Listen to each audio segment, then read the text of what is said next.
এদিকে কিরে বয়রা ডাকলে হুনুস না, কই যাস তুই এদিকে? ওই মামা, তোর নাকি একটা বাঙ্গায়ের একটা হুন্ডা ছিল, ফুটপাত করে যাইতি, ওই দিনের ঘটনার পর তো হুন্ডা ডার বাইর করছ না নাকি? তোর ওই হুন্ডাটাকে বেচ চালাইছিস নাকি? ভাইয়ের বড় গাড়িটা বেচলেছো না? আরে বেড়া ভয় পাইবো না, বাচ্চু ভাইয়ের ভয়ে বাঘ আর হরিণে এক গাড়ি পানি খায়। আর হয়তো বেড়া বালম্যান যা, আরে যা বেড়া, যাস না কে খারাই দাওস। এলাকার পোলাবন গুলারে সাইজে রাখতে বুঝিস নাই। এই সোহাগ ভাই দাঁড়ান দেখি ভাই, কি শুরু করলো আপনার ছোট ভাই কন্ত?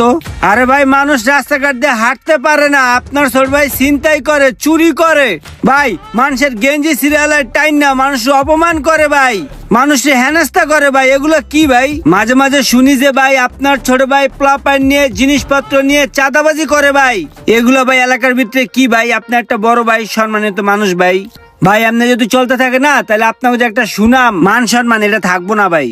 একটা কাম করেন ভাই, ওর একটা কাম কাজে ধরা দেন, ওই কাম কাজ নিয়ে ব্যস্ত থাকবো, এগুলো আস্তে আস্তে ভুলে যাবো ভাই।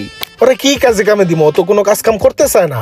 আর এমন তো না যে ও কোনো কাজ কাম পারে, ও কোনো কামও পারে না। শুনেন, আমার কাছে একটা ভালো কাজের সন্ধান আছে, ওই জায়গায় গেলে আপনার ভাই একটা কাম কাজ শিখতে পারবো। শুনেন, ঢাকা রেস্টার্ন প্লাজায়। সবুজ ভাই, আমি